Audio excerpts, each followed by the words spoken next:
Welcome to Best of the NES, a countdown of the top 25 games on the 8-bit home console. This isn't a list of my personal favourites, but a list aggregated from many top NES games lists. And our countdown continues with number 24, Crystalis. Crystalis. What?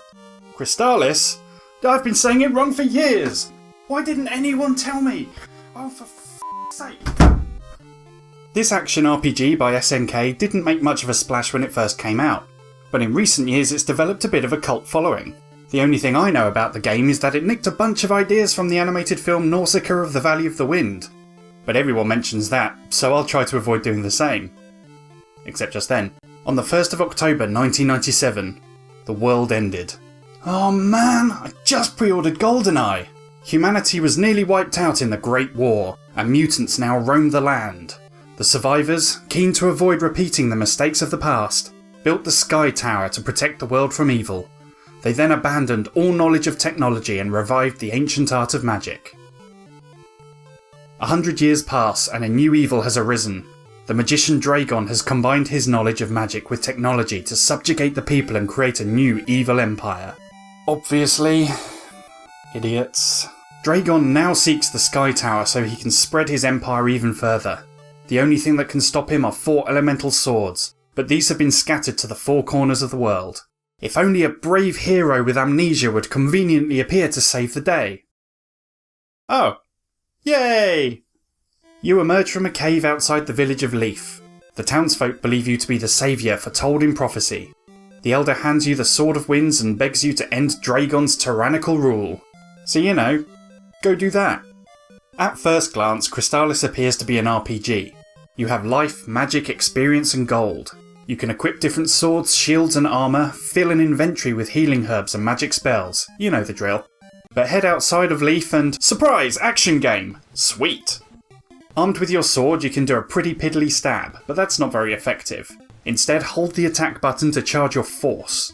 Once it's charged all the way, your sword can fire off an elemental projectile. Your force only charges while you're standing still, but you hold a partial charge while you move around, allowing you to avoid attacks, then carry on charging where you left off. And this feels really good. If an enemy is hurling projectiles at you, you can dodge out of the way, carry on powering up, then hit them with a heavy strike. Eat my wind!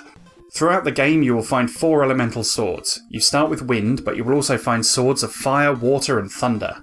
Each sword can be powered up with an elemental ball, which adds a level 2 charge attack. As well as taking down enemies faster, you can also use the more powerful attack to break down barriers and explore the overworld. You can power up again by finding elemental bracelets, which add a powerful level 3 attack. These have a huge range, but also use up some of your magic points. Some enemies are resistant to certain elements, so when you're making your way through a dungeon, you'll need to switch swords to take out different enemies and break down barriers. It's a shame the process of switching swords isn't a little more streamlined, but it's the NES, what can you do? Defeating enemies gives you experience points and coins. Gather enough experience points and you will level up, increasing your health, magic points, attack and defense. Coins can be used in towns to restore your health and magic at inns, or to buy equipment from shops, such as healing herbs or defensive items. You can boost your defense by buying armour and shields. Armour reduces the amount of damage you take from bumping into enemies, while shields reduce damage from projectiles. Experience points, you say? Money? You know what that means! Grinding! Right from the start, you'll want to murder as many monsters as you can. You want that armour and shield, right? Who is the real monster? Mutant tiger men? Or capitalism? Throughout your quest, you will meet the wise men, powerful magicians who teach you spells. The first is Zebu, who teaches you refresh after you activate the windmill. Now you can trade some magic to refill your health bar. Activating the windmill also opens a cave, a maze of enemies and paths blocked by stone walls. Inside you'll find the Ball of Wind, allowing you to break down the stone walls with the Sword of Wind. Touching the purple slimes will poison you, which constantly drains your health until you use an antidote. Or, die. Status effects can be cured using herbs, but you can only keep 8 single-use items in your inventory at any time. That includes health and magic recovery items and warp boots, which let you teleport to a nearby town. Working out which items to take with you into a new area requires a little trial and error, but you shouldn't need to use them too often. At the end of the windmill cave you fight the vampire. He teleports around the room and throws bats at you. And while I will praise the combat, dealing with flying enemies sucks. Your sword can only shoot in 4 directions, but most flying enemies will circle around you. Ah! They can even hunt you from off-screen where you can't see them. They then dart towards you, moving way too fast for you to react. Even the weakest of flying enemies can totally wreck you. Oh man. What? Oh no! Yeah, you can't save in dungeons, only in the overworld or in towns. This means if you enter a dungeon, level up, find some items, then die on the boss, you're doing the whole thing again. If you get a game over, you can continue from the title screen. This usually reloads your last save, but very occasionally you will restart at an invisible checkpoint. And to be fair, most of the main boss fights have a checkpoint a few rooms before you fight them. Just not all of them. If you're worried about losing a load of progress, it might be worth your time to nip outside for a sneaky save, especially in these early dungeons. Defeat the vampire and head onwards towards the town of Bryn Mawr. You need to find a lost statue in the overworld area, which I totally found by accident, and trade it for a gas mask so you can explore the poison forest.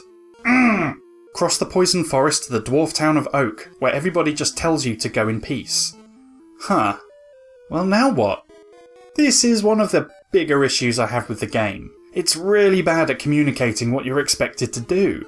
The answer is to visit Tornell's cabin in the main overworld area, defeat his trainee, Stom, and learn the telepathy magic that lets you speak to the dwarves. But nobody in Oak hints at this. And if you visit Tornell's cabin before heading to Oak, Stom's there just chilling out and being just as unhelpful. If he said, "Return here after you've visited the town of Oak," or if someone in Oak clued you in, "If you want to speak to the dwarves, speak to Tornell," but none of that. The minigame is really dumb. Just mash the attack button to push your opponent against the back wall.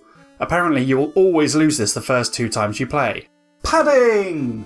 Rescue the lost dwarf child in the poison forest and the elder will give you the Sword of Fire and asks you to defeat the giant insect that's tormenting the forest. The boss looks cool, but once again the flying enemies it sends your way are more likely to do you in than the boss itself. Defeat it to earn the Ball of Fire, which lets you melt walls of ice. Return to the village of Leaf to find the place deserted, except for a rabbit. You have to talk to the rabbit or you can't proceed any further. You have no idea how long it took me to work that one out. The villagers have been taken to Mount Sabre by Dragon's forces. On the way, you come across a treasure hunter you met in Bryn Mawr who has been cut down by Dragon's soldiers. Oh, he's dead! Rescue the townsfolk from the prison. Wow, ungrateful much? And take on one of Dragon's warriors, General Kelbesk. Kelbescu? What's with these names? Dodge his ice attacks and blast him with charged up strikes from the Sword of Wind. Kelbesk will flee, leaving behind the fire bracelet. Onto the coastal town of Portoa, and the game's most ridiculous puzzle. Speak to the Queen to make the fortune teller appear. Speak to the fortune teller to find out about a secret passage in the Queen's room. Speak to the Queen again, then leave the castle, go back in and use paralysed magic on the guard before he can block the door. Walk into the cave behind the empty throne room, then leave again. Speak to the fortune teller, then speak to the Queen. She will reward you with a flute of lime, and now you can save the people from the cave behind the waterfall. I mean, what? You can't harm the Medusa in the cave, so just sprint through avoiding their petrification projectiles. Use the flute of lime to save the people, turn to stone and find the Sword of Water. Ha ha ha! See how you like it, Snakeface? At the Great Lime Tree south of Portoa you receive the Water Orb, allowing you to freeze paths over shallow water. With this power you can enter the hollow in the tree. Inside is a stasis chamber identical to the one you woke up in. A girl named Messiah was there, but she's long gone, leaving you a message to continue with the mission. I don't remember my mission! What do I do? What do I do? Head back to the Queen's secret chamber to discover the Queen and the fortune teller were the same person all along. She is a Sheena, one of the wise men. Guys, this might have been one of those times you should have opted for a non-gender specific translation. Ashina teaches you recover magic, which is used to heal status effects. This magic is super useful and it changes the whole game now. Because now you can heal yourself, cure status ailments and teleport, all using magic. Your focus turns to preserving your magic points rather than carrying loads of items. Trade the fog lamp for a boat ride, then use the shell flute to summon a dolphin to ride around on to reach different islands. And this is one of the best areas of the game. Your dolphin looks so goofy, and he always tells you to take care when you dismount. Who knew dolphins were so polite? The residents of Joel are freaking out. The monsters from the neighbouring island are demanding a blood sacrifice. Ride your dolphin buddy to the island to find a village afflicted with a zombie curse. In the nearby castle you find Messiah, your companion from the past. She tells you to head into the next room where you find... Messiah? It's a trap! Hit the first Messiah with your sword and she reveals herself as Sabera, one of Dragon's warriors. And this was the first time I ran into a little problem. I couldn't deal any damage with any of the swords. Most of the bosses can only be damaged once you've reached a certain level first, and I've been bolting past enemies to preserve magic. Turns out, this comes at a price. More grinding! Once I reached level 11, Sabera went down pretty quickly, but she escapes, taking the real Messiah with her and leaving behind a broken statue. With the people of the zombie town free of Sabera's curse, you get the eyeglasses which reveal a secret passage to the lighthouse. Wake the lazy wise man Kensu to get the glowing lamp and use this to fix the statue. Place it in a shrine to remove the whirlpools that blocked your crossing over the sea. Here's a little fun trivia for you. The wise men Kensu and Ashina are named after the characters Shi Kenso and Athena Asamiya from the 1986 SNK arcade game Psycho Soldier.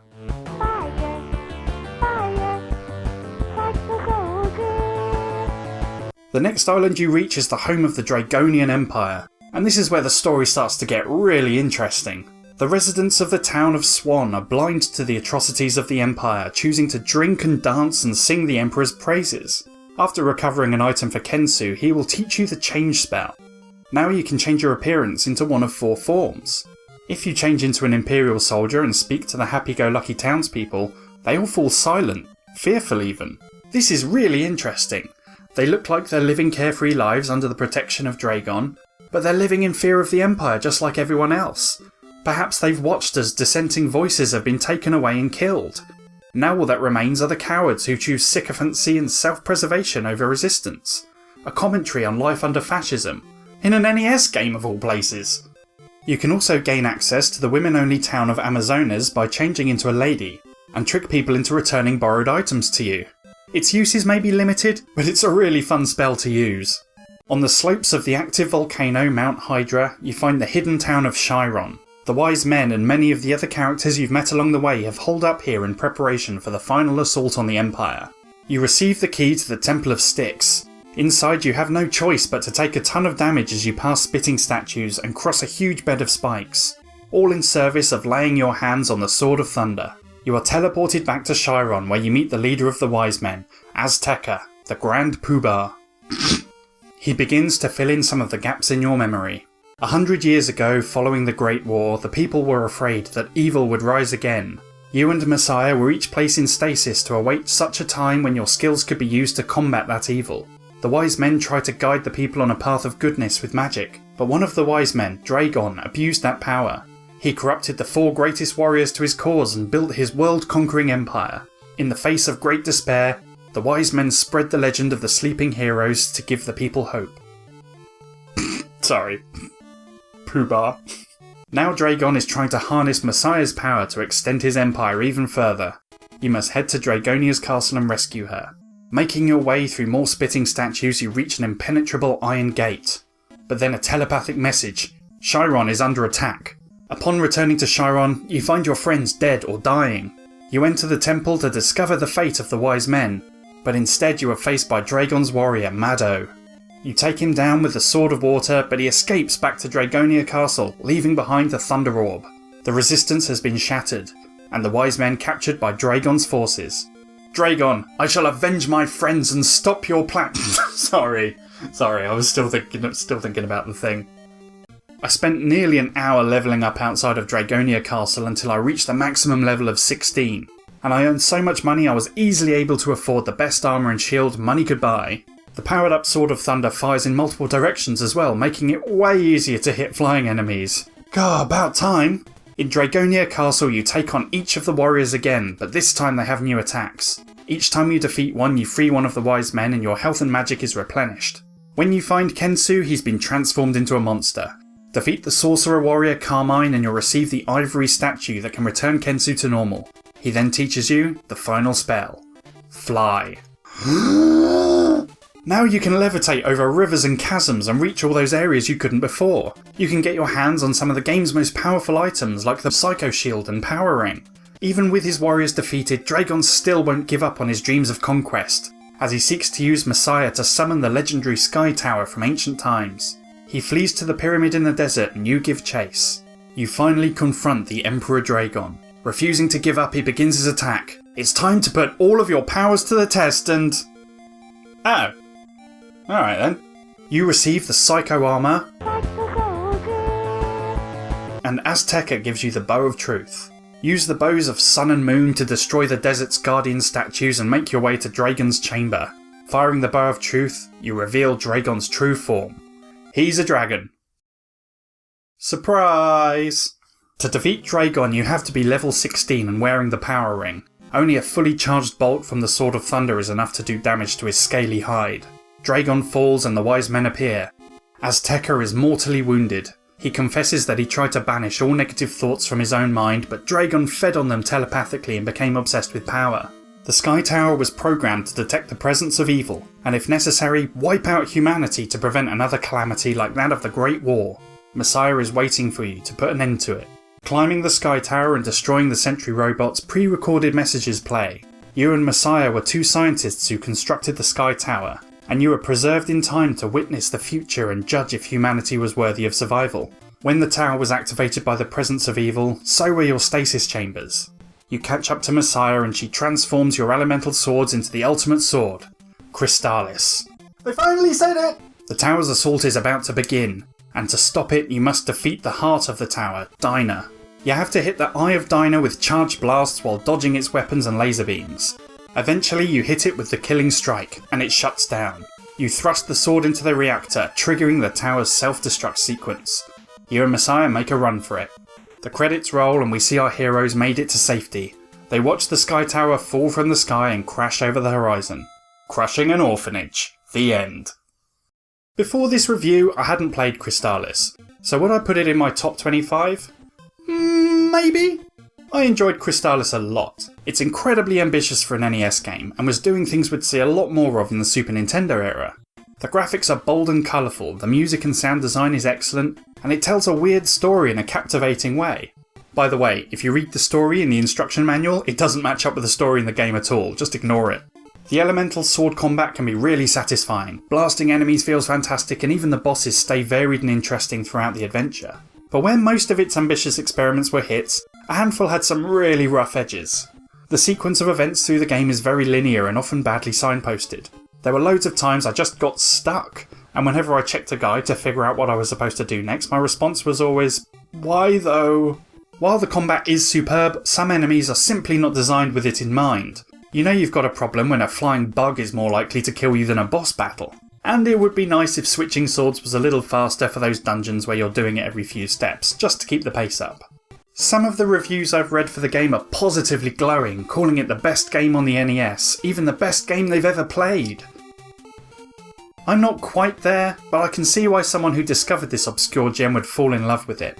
It's charming and ambitious, and finally getting the attention it deserves. Oh, and it was remade for the Game Boy Color. They fixed a few of my quibbles, such as sword switching and signposting, but they changed the story and the soundtrack for the worse. And the smaller screen size is a real problem. Stick to the original. Thanks for watching Best of the NES. Have you played Crystalis? Have you even heard of Crystalis? I wouldn't blame you if you haven't. Sorry for spoiling the ending. Leave a comment and tell me what you think. Best of the NES is on Patreon. If you would like to support the show, you get access to videos a day before they go out. And if you pledge $5 or more per month, you get your name right here. Next time on Best of the NES, we're flying into the belly of the World Devourer. Wait, it was meant to be! See you next time!